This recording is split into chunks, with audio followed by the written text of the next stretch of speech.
We're working on the Keys water tank site here in South Corona.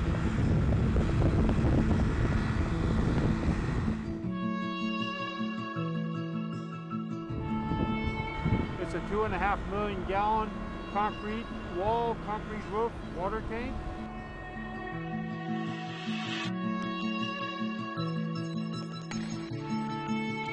Water tank is going to serve the community in this area all the way down to California Road, where they're building the new housing project over there for Bedford.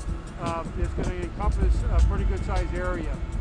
We have on the site, we have a backhoe, we have a skip loader.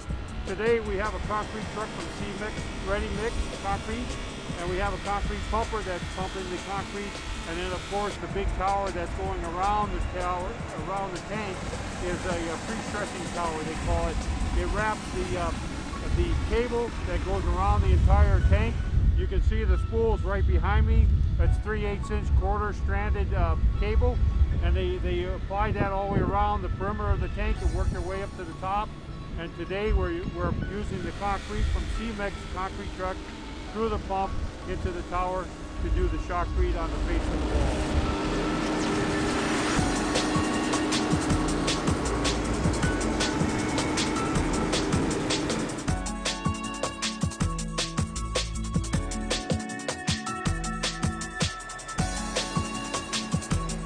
Tanks has a pre-stressing tower, the equipment you see in the background, and they have a nozzle that is attached to it where the concrete trucks will back up to a concrete pump.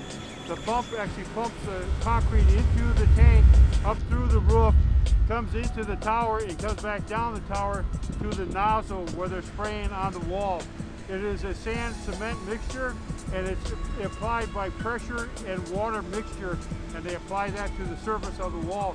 It's almost like a stucco kind of application, or like a gunite that you would use on a pool, on a swimming pool.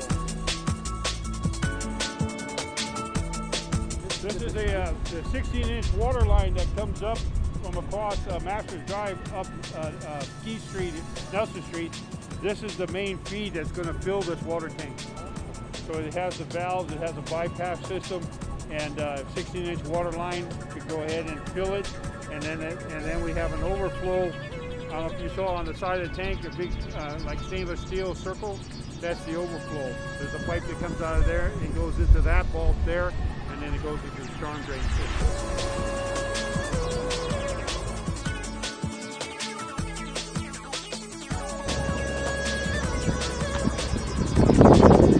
They're talking about right now completing the project in maybe the end of April to May, maybe a little bit longer depending on the conditions. But overall, it's been fairly good. It's been going along pretty good.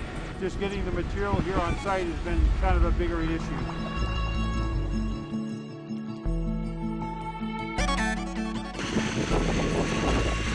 We have the same amount of people that work on the site.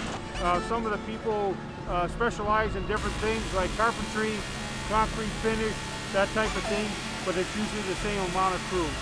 The water tank is about 33 feet high. It's a little bit of a challenge, but they do good. They're all got harnesses on and cables, and they're connected in case, any fall protection, that type of thing. These guys, if there's anything that they have to switch out on the machine, they know exactly what size bolt it is, how long the bolt is, what size wrenches they need. They're very, very adverse as far as the equipment and how to maintain it and keep it running. We've been mostly working with engineering and public works and the Department of Water and Power through the city of Corona. They've been a big help trying to get this project going and keeping it going. Very helpful.